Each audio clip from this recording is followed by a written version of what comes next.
Sebelum kita mulakan, sila tekan butang like dan komen video ini, tekan juga butang subscribe untuk mendapatkan berita terbaru setiap hari. Salam sejahtera Malaysia, terima kasih kerana terus bersama-sama di dalam channel ini. Sebentar lagi kita akan mulakan berita terkini daripada channel ini. Tapi sebelum itu, sila pertimbangkan untuk tekan butang subscribe, like dan share. Sila juga berikan komen anda untuk penambahkan pada video-video yang akan datang daripada channel ini. Terima kasih, kita jumpa lagi. Selamat pagi, berita seterusnya yang mengejutkan. Anwar sahkan Anwar cukup sokongan jadi Perdana Menteri daripada Malaysia deadline. Ramai pihak termasuk pemimpin Pakatan Harapan PH menyelar kenyataan Presiden UMNO Datuk Seri Dr. Ahmad Zahid Hamidi bahawa pilihan raya umum ke-15 boleh diadakan kerana merentas negeri telah diizinkan mulai daripada 7 Disember yang lalu.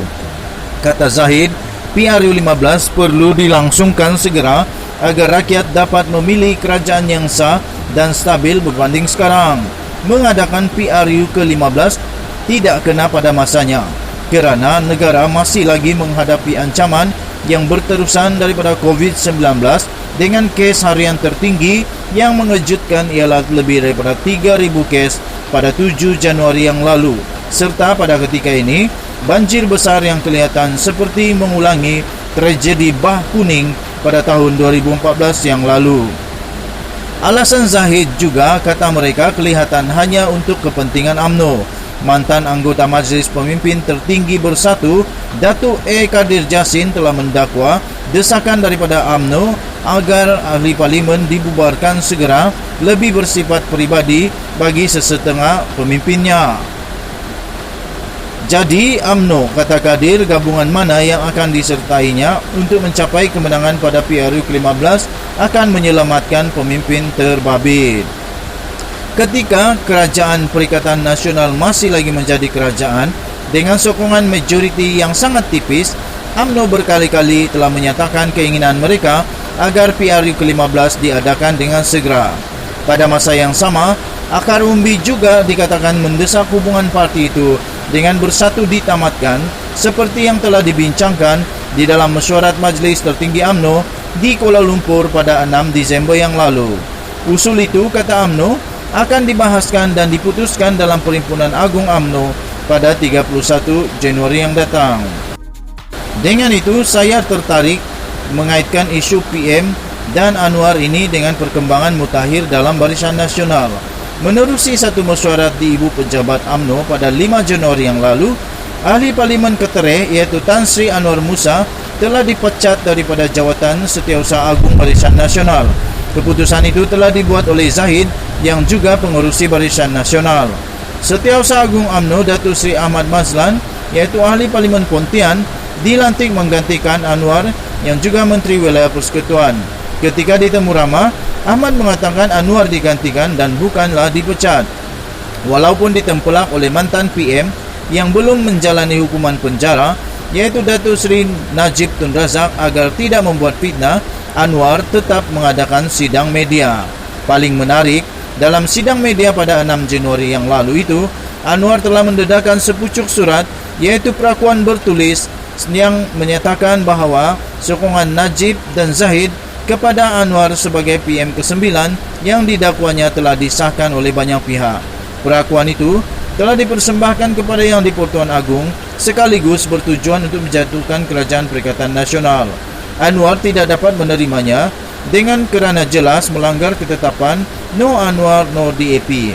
Jadi beliau enggan untuk terus bersekongkol dengan Zahid Hamidi. Perkembangan ini terus memperlihat dan mengesahkan perangai UMNO yang berasa dirinya semakin kuat dan mahu berkuasa mutlak sama seperti sebelum kala dalam PRU ke-14. Dari satu segi yang lain pula, saya melihat ini sebagai kejayaan Anwar meretakkan jikapun tidak memecah belahkan UMNO. Pemimpin UMNO, BN, mulai bertelaga dan tidak sekata. Ini boleh menambahkan kegoyahan kerajaan PN. Ada pula yang menganggap perakuan Anwar dengan surat itu telah mengesahkan bahawa Anwar memang mendapat sokongan yang mencukupi sebagai Perdana Menteri Malaysia yang ke-9.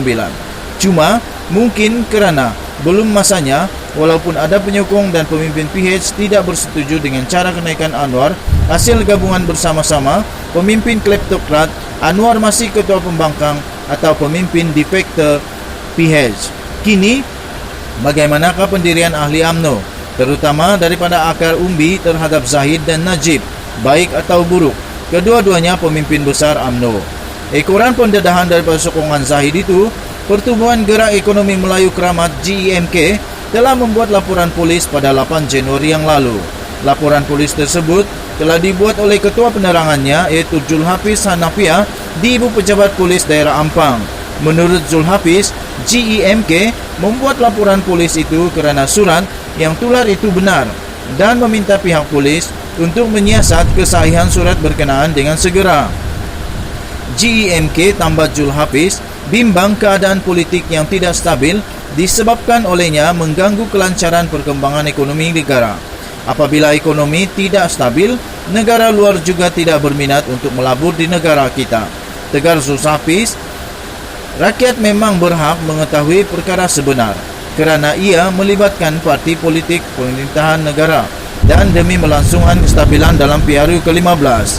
Sementara itu, pengerusi UMNO Kelantan, iaitu Datuk Ahmad Jazlan Yaakob, telah menggambarkan UMNO melalui jalan mati dan mendakwa ia seperti terikat dengan permainan pihak tertentu. Menyorot semula kejatuhan UMNO dalam PRU ke-14 yang lalu oleh Pakatan Harapan yang terdiri daripada Parti Bersatu, PKR dan DAP, Jazlan menyarankan UMNO menentukan jalan hala tujunya. Jazlan bertanya, mengapa UMNO harus mengikat diri yang akan membunuh diri sendiri atau akan dibunuh? Adakah dengan keadaan sekarang, tanya beliau lagi, UMNO menjadi lebih kuat? UMNO, tegas Jazlan, perlu membuat pilihan jalan mana yang perlu dilalui demi untuk meletakkannya kembali di atas, walaupun terpaksa mengambil sedikit masa kerana jalan yang dilalui sekarang ialah jalan mati.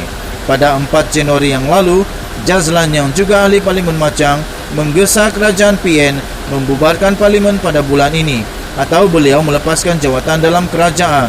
Pada keesokan harinya, seperti yang dijangka, Jazlan telah meletakkan jawatan sebagai pengurusi Lembaga Minyak Sawit Malaysia.